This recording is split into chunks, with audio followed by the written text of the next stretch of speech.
तो सबसे पहले उनके सामने सोने की लंका आई, सुंदर सुंदर चीजें आई, पर तभी उनका ध्यान कहाँ था? सीता माँ को ढूंढने में। तो इसी तरह हम भी अगर भक्ति में जाते हैं तो भक्ति में जरूर आपको लालच आएगा, पर उस लालच में नहीं जाना, क्योंकि इस समय सुखदेव जी परीक्षित जी को एक छोटी सी कथा से समझाते हैं कि एक बार एक राजा थे। वे भगवान के बहुत बड़े भक्त थे, रोज मंदिर जाया करते थे, भगवान जी से बातें भी करते थे। तो एक दिन राजा ने सोचा कि जिस तरह भगवान आप हमें दर्शन देते हैं उसी तरह आप मेरा जो पूरा राज्य है उसे भी दर्शन दीजिए। भगवान कहते हैं ठीक है। अब भगवान कहते हैं कि कल सुबह प्रातः में तुम अपनी पूरी प्रजा को लेकर आना, मैं उन सभी को दर्शन दूंगा। मैं चाहूंगी आप सभी का ध्यान यहाँ रहे, सब आते ही रहेंगे। तो उन्होंने भगवान जी ने कहा कि मैं कल दर्शन दूंगा, पर जो अब देखिए जो प्रजा आएगी, जो जन आएंगे, मैं उन्हीं की गारंटी लेता हूँ, जो नहीं आएगा मैं उन्हें नहीं दूंगा। तो महाराज पूरे जो उनका जो था वहां पे राज्य के अंदर कहलवाते हैं कि कल भगवान के दर्शन जिनको भी करने हो वे आए। अब सबने सोचा कि पहली बात तो भगवान के दर्शन हो रहे हैं, वो भी फ्री में। तो सबने सोचा, देखिए भारतीय जो हम सभी इंडियन जन की एक खास बात होती है कि जो भी चीज फ्री में हो उसे तो लेना ही, और यहाँ पे तो डबल बोनस है, फ्री में भी है और भगवान के दर्शन भी मिल रहे हैं। तो पूरे राज्य के सभी लोग जाने लगे। प्रातः काल हुई तो राजा निकले, सब प्रजा उनके पीछे पीछे निकली। जब सब प्रजा निकली तो सबसे पहले भगवान ने उन्हें पैसों का ढेर दिखाया। पैसों का ढेर दिखाया तो वहां पे जो लोग थे उसमें से 95% लोग वही रुक गए और कहते हैं भगवान के दर्शन तो होते रहेंगे, पहले हम पैसे ले लेते हैं। अब किन किनों ने अपने कपड़े फाड़ कर उसके अंदर पैसे डाल रहे हैं, कोई घर से थैलियां लेकर आ रहे हैं, उसमें पैसे भर रहे हैं। पर राजा सबको समझा रहे हैं कि अरे पहले भगवान के दर्शन कर लो, ये सब तुम्हारे पीछे पीछे आएंगे। तो कोई माना नहीं। 5% प्रजा उनके साथ जाने लगी। अब जाते जाते बीच में चांदी का ढेर आया तो 2% लोग वहां रुक गए। वो राजा से कहते हैं आपके लिए हमने पैसे छोड़े, अब ये जो चांदी है वो हमसे नहीं छूटेगी, आप आगे जाइए, हम पहले ये फटाफट कलेक्ट करते हैं और राजधानी की स्पीड से हम अभी आ जाएंगे। और आगे जाते हैं, 3% लोग बचते हैं। उस समय उन्हें एक सोने का ढेर मिला। सोने का ढेर मिला तो कहते हैं हमने पैसे छोड़े, चांदी छोड़ा, और ये जो सोना है वो हम नहीं छोड़ सकते। तो 3% लोग भी वही रह गए। अब राजा अपनी पत्नी के साथ जा रहे हैं, वे कहते हैं भाई ये सब नहीं कर रहे, एटलीस्ट तुम तो दर्शन कर लो। आगे जाते हैं तो वहां पर अब किसका आता है? डायमंड्स, पूरे हीरो का ढेर आया। अब रानी ने जब देखा, रानी कहती आपके लिए पैसे छोड़े, चांदी छोड़ी, सोना छोड़ा, पर ये जो हीरे हैं, ये जो डायमंड है, ये तो कहीं मिलते ही नहीं। तो रानी बाहर रुक गई। अब राजा अकेले अकेले मुंह लटकाते हुए जाते हैं। भगवान पूछते हैं कि तुम तो अपनी प्रजा को लाने वाले थे, लाए क्यों नहीं? तो वे कहते हैं कि भगवान सब आपकी वजह से हुआ, आप ही ने ये सोना, चांदी, हीरे, पैसे दिखाए जिससे जो भी जन थे वे वहीं पे रुक गए। तो भगवान कहते हैं कि ये सब मैंने नहीं किया, ये सब माया का प्रभाव था। इसलिए जब हम भी भक्ति की राह में जाते हैं तो सोना, चांदी, हीरे, मोती ये तो जरूर आएंगे, पर इन सभी को ना देखकर अगर हम भगवान के पास जाए तो ये सारी चीजें हमारे पीछे पीछे आएगी। अब मेरे कहने का मतलब आप सब ये मत समझिएगा कि अब से हम संन्यास लेते हैं, हमें हमारा बिजनेस नहीं करना, जॉब नहीं करनी, सब भगवान करेंगे। भगवान ने कभी भी ऐसा नहीं कहा कि तुम अपना जॉब बिजनेस छोड़ दो, मेरे पास आ जाओ, मैं सब दे दूंगा। गीता के अंदर भी क्या लिखा है? कर्म करिए, कर्म करिए, पर कर्म करते करते क्या करना है?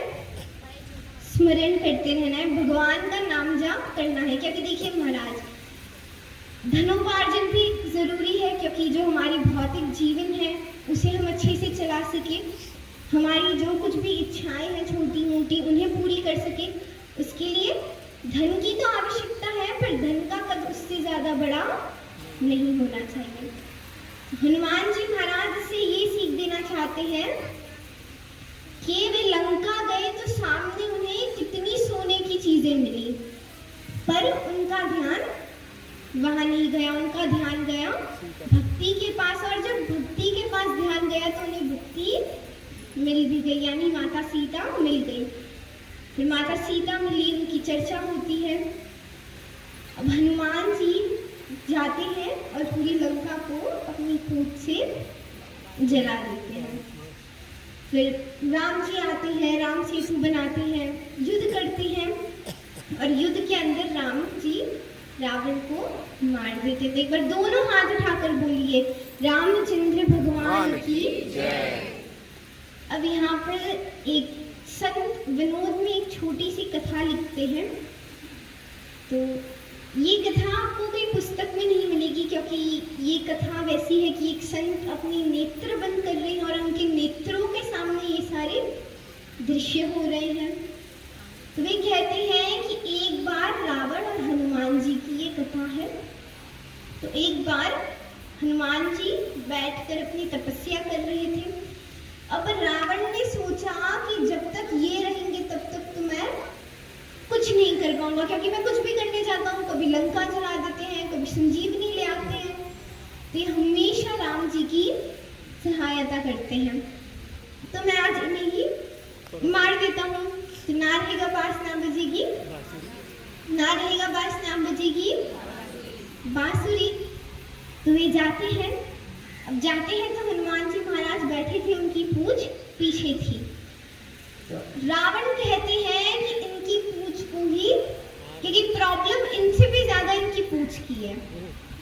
तो वे जाते हैं, पीछे से पूंछ को पकड़ते हैं।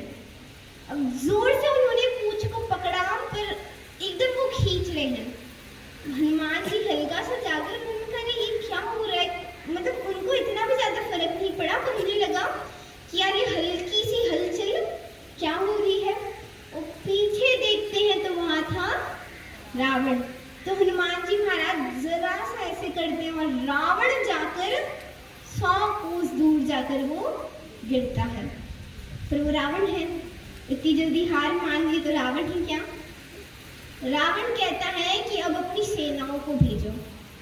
सेनाओं को भेजा तो उन्होंने, हनुमान जी ने सेनाओं को भी मार दिया। तो रावण कहते हैं कि अब क्या करो कि आगे सेना को भेजो और पीछे सेना को भेजो। पीछे ज्यादा भेजो, क्योंकि उनकी पूंछ तो लंबी होती है, तो पूंछ से ही प्रॉब्लम है। तो भेजते हैं, पर हनुमान जी महाराज उसे भी हटा देते हैं।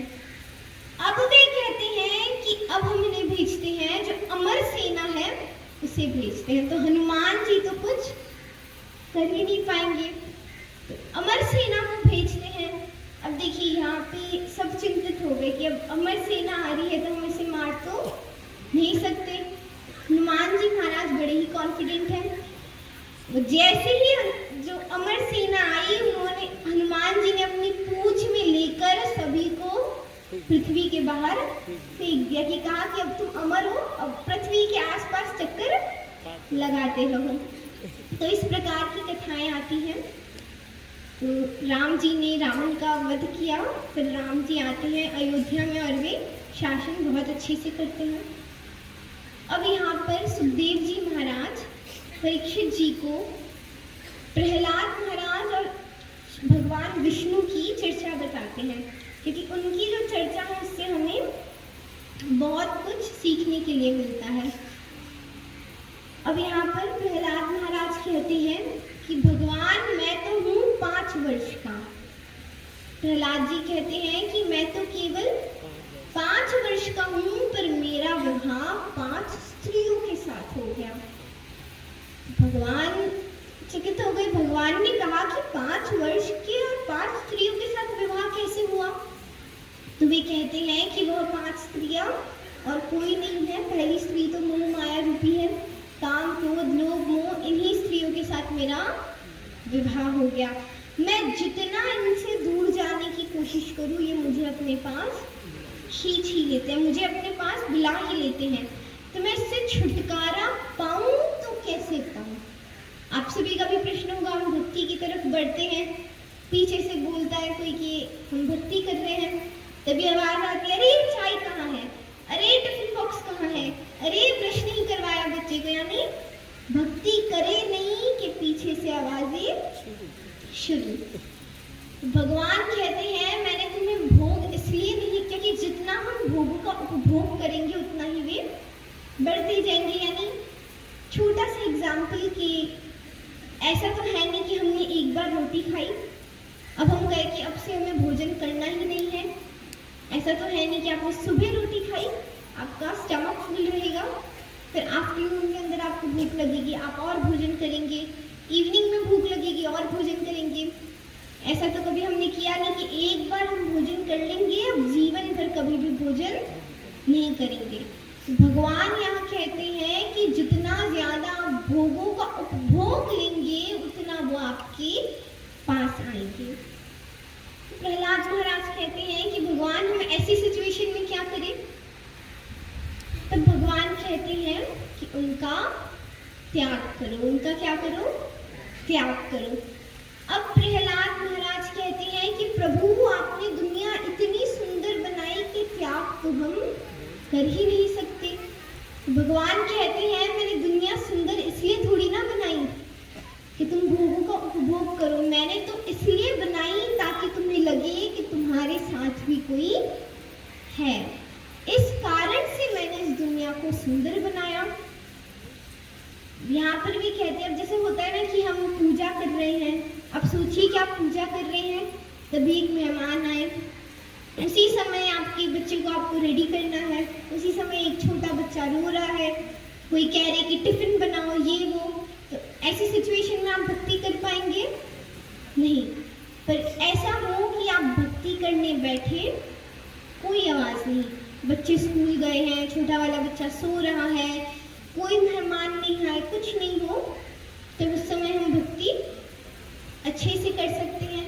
तो भगवान कहते हैं कि मैंने ये सब चीजें तुम्हें इसलिए दी ताकि लगे कि कोई तो तुम्हारे साथ है।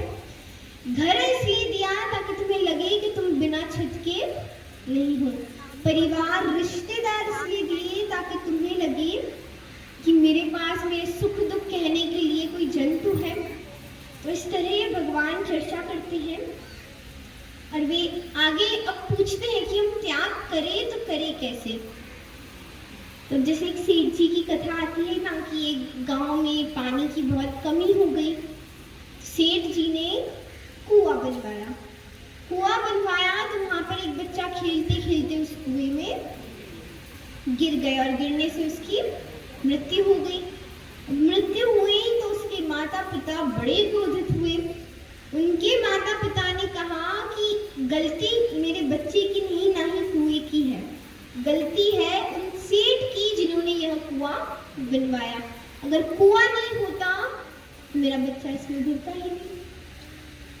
तो सेठ के पास जाते हैं, सेठ जी से कहते हैं कि आपने कुआं बनवाया तो मेरा पुत्र उसमें जाकर मर गया। तब सेठ जी कहते हैं कि भाई मैंने कुआं इसलिए बनाया था ताकि आप लोग पानी पी सके, आप लोगों को और आसानी रहे। तो इसी तरह भगवान, अब देखिए यह जो कुआं है ये हम सभी की जिंदगी, हम सभी की लाइफ की तरह है। अब आप सभी ने कभी ना कभी कुएं से पानी निकाला होगा। किन किन्हों ने निकाला है? ओहो, कई सारे जनों ने निकाला है, कई अंकल भैया, कई सारे जनों ने निकाला है। तो अब कुएं में पानी हम ऐसे थोड़ा निकालते हैं कि हमारे हाथ में कोई जग या कुछ है तो हम कुएं के अंदर कूद गए, फिर पानी भरा, फिर एक सुपर पावर्स आई और सुपरमैन की तरह बाहर निकल गए। ऐसे किसी ने पानी भरा है? पानी कैसे भरते हैं? तो रस्सी पानी एक रस्सी डालते हैं, रस्सी के अंदर हम अपनी ग्लास है जो भी है वो, हाँ एक बार सुन लीजिए पूरी बात, उसके बाद में जाइएगा। तो पानी के अंदर तो वो रस्सी के अंदर हम वो ग्लास या जो भी है वो रखते हैं और उसे कुएं में डाल के फिर निकालते हैं। तो ये कुआं है हमारी जिंदगी। कुएं के अंदर जो पानी है वो हमारी जरूरत की चीजें हैं, जो हमारी इच्छाएं हैं वो है। तो अगर हम खुद ही उस बाल्टी को लेकर कुएं में कूद जाए तो नहीं होगा। इसलिए भगवान यहाँ कहते हैं कि हमें भक्ति रूपी जो बॉटल है वो लेना है और जो भी जरूरत की सामान है वो धीरे धीरे उतारना है। क्या अब इसका अर्थ ये है कि पानी के अंदर कूदने का अर्थ है कि संसार के अंदर इतना रम जाए कि हमें कुछ याद ही ना रहे।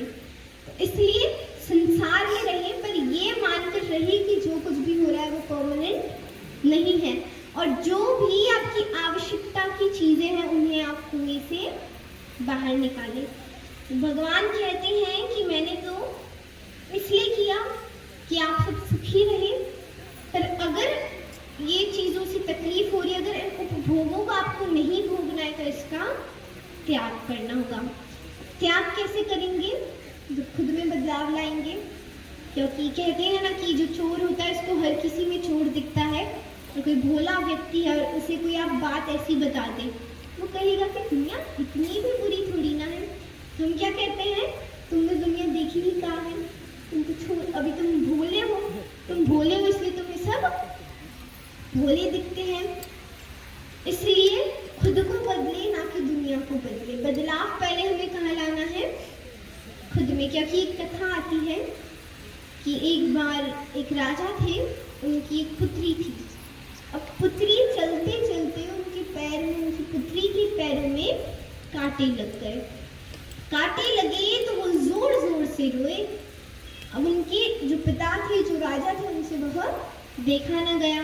वैद्य को बुलाया, पट्टी लगाई और फिर वो कहते हैं कि मेरी पुत्री जहाँ चल रही थी वहां पे कुछ नहीं था। तो वे अपने मंत्री को बुलाते हैं और कहते हैं कि तुम पूरे राज्य में चटाई बिछवा दो ताकि मेरी पुत्री के पैर में कभी लगे ही ना।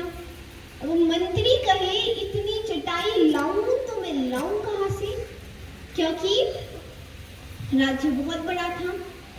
तो मंत्री एक सुंदर सा उत्तर देते हैं कि पूरे राज्य में चटाई बिछवाने से तो अच्छा है कि आप अपनी पुत्री को नए चप्पल दिला दीजिए, नई जूतियां या उस टाइम जो भी चीजें होती थी वो दिला दीजिए ताकि वो अपने पैरों में रख दे और उसे चूभे कभी ना।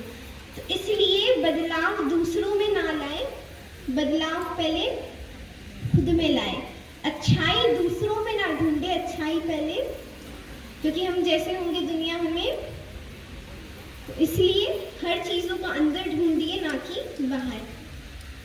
अब यहाँ पर इनकी वार्तालाप खत्म हुई तो तुरंत यहाँ पे सुखदेव जी कहते हैं कि नारद जी और युधिष्ठिर महाराज की बातें स्टार्ट होती हैं। वे धर्म की बातें करते हैं, तो युधिष्ठिर महाराज भी कई प्रश्न पूछते हैं कि वे पूछते हैं कि धर्म के क्या क्या लक्षण हैं। तो नारद जी कहते हैं कि ऐसे तो धर्म के 30 लक्षण हैं। कितने लक्षण हैं धर्म के? पर मैं तुम्हें मुख्य 5 लक्षण बताता हूँ। सबसे पहला लक्षण उन्होंने बताया सत्य। कि धर्म का सबसे पहला लक्षण क्या है? सत्य। So I guess इन 4-5 दिनों में हमने सत्य पे तो कई चर्चा की है कि सत्य भगवान है और हमें हमेशा सत्य बोलना है, झूठ कभी नहीं बोलना है। तो वे कहते हैं कि धर्म का जो सबसे बड़ा लक्षण, सबसे पहला लक्षण है वो क्या है? जोर से बोलिए। मेरे को लगता है कि वो जो ओल्ड हो जाते हैं ना, ईयर्स में डालना पड़ता है ना कुछ सुनने के लिए, वो मुझे भी डालना पड़ेगा। जोर से बोलिए। सबसे पहला लक्षण क्या है? सत्य है। वे बताते हैं कि हमेशा सत्य की राह पर चलिए। अब जैसे ही सत्य की बात आती है तो हमारे माइंड में एक कौन सी स्टोरी आती है? राजा हरिश्चंद्र की। तो इसलिए जिस तरह, अब देखिए राजा हरिश्चंद्र जी ने जो किया वो तो हम कभी नहीं सोच सकते, नहीं कर सकते हैं, पर उनसे हम सीख सकते हैं जो हमें सत्य की राह पर चलाए। तो पहला लक्षण है सत्य। दूसरा दया। पर मेरे हिसाब से दया आजकल मनुष्यों से ज्यादा जानवरों में है। क्यों? क्योंकि अगर कुछ गलत होता है तो एटलीस्ट जो डॉग होता है वो भौंकता तो है। हम सब तो अपने आराम से इंस्टाग्राम स्क्रॉल करते करते जाएंगे, गलत हो रहा है होने दो, हमारे साथ थोड़ी ना हो रहा है, जो हो रहा है होने दो। और यही नहीं, आजकल तो हम सब एक बहुत बड़ी क्रूरता का कार्य करते हैं कि हमारे नेत्रों के सामने कुछ गलत हो रहा है, मोबाइल निकाल कर वीडियो लेते हैं ताकि सोशल मीडिया पर हमारे व्यूज अच्छे आए। तो ये सबसे, अगर देखिए महाराज, अगर अब देखिए यहाँ पे कई लोग तर्क भी देते हैं कि हम वो चीजें देख नहीं सकते, हम इतने दयालु हैं, हमारे अंदर इतनी दया है कि हम वो चीजें देख नहीं सकते, इसलिए हम वहां से चले जाते हैं। तो मेरे हिसाब से वहां से चले जाना ही ज्यादा अच्छा है अगर आप वीडियो बना रहे हो तो इसलिए कभी भी आपके नेत्रों के सामने कुछ गलत हो रहा है तो वीडियो ना बनाएं। अब मेरे कहने का ये भी मतलब नहीं है कि आप अपनी जान को जोखिम में डालकर उन्हें बचाएं, कोई नहीं करेगा क्योंकि हम सभी को हमारी लाइफ बहुत प्यारी है, हम सभी कभी ये सब नहीं करेंगे। पर अगर आपको पता है कि आपकी एक आवाज से वो क्रूरता का कार्य रुक सकता है तो आप क्यों नहीं बोलते? तो इसलिए दया हम सभी के अंदर है या नहीं? नहीं है। तो इसलिए पहला है सत्य, दूसरा है दया। तो दया का अर्थ है कि हमारे नेत्रों के सामने कुछ भी गलत हो रहा हो, अगर आप कर सकते हैं, बोल सकते हैं तो एटलीस्ट बोलिए तो सही। वीडियो बनाने से अच्छा तो वही है। फिर कहते हैं कि अब देखिए यहाँ पे बहुत सुंदर लाइन कहते हैं कि अगर भला किसी का कर न सको तो बुरा किसी का मत करो। जोर से बोलिए। भला किसी का मत करना। पुष्प नहीं बन सकते हो तो कांटे बन के रहो। तो आइए उस भजन की कुछ पंक्तियों के साथ तालियों की सेवा देते रहे, बीच में मुझे भूलना ना पड़े, तो इसलिए